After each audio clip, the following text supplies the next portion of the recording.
서부지방법원이 극우 정치 세력들에게 공격을 받기 전에 이미 법원을 둘러싸고 있는 상황이었고 예. 법원에서는 그런 위기감이 이미 있었죠. 공격을 받기 전에. 현장에 계시던 분들은 사후적으로 그런 이야기를 들었습니다.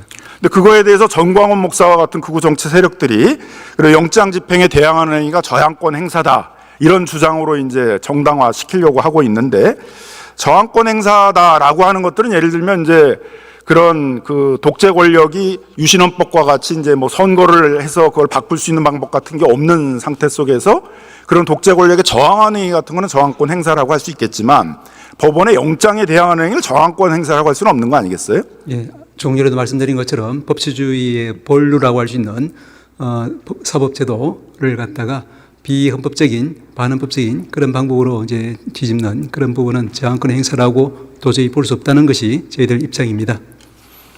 근데 이제 이런 그 영장을 집행에 저항하는 행위들을 저항권 행사라고 미화하는 이런 데까지 나간 것들은 결국 최상목 대행이나 정부가 경호처와 같은 데가 폭력을 행사하는, 행정기관이 폭력을 행사하는 거에 대해서도 방임 행위를 하니까 그럼 우리가 하는 것도 저항권 행사와 같이 정당화할 수 있는 거 아니냐, 이런 영향을 준 거 아니겠어요? 어떻게 생각하십니까? 그 부분에 대해서는 저희들이 말씀드릴 사안은 아닌 것 같습니다.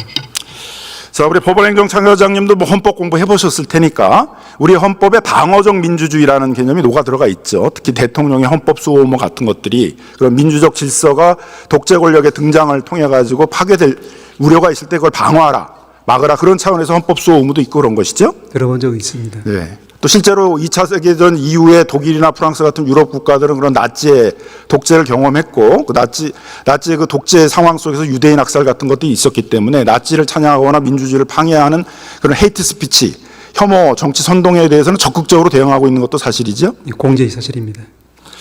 결국 우리도 이런 방어적 민주주의라는 그런 차원에서, 헌법 수호모라는 차원에서 그런 민주주의를 파괴하고 뭐 법원을 공격하라고 선동하고 이런 거에 대해서는 적극적으로 대처해야 된다, 이렇게 생각하고 계시죠?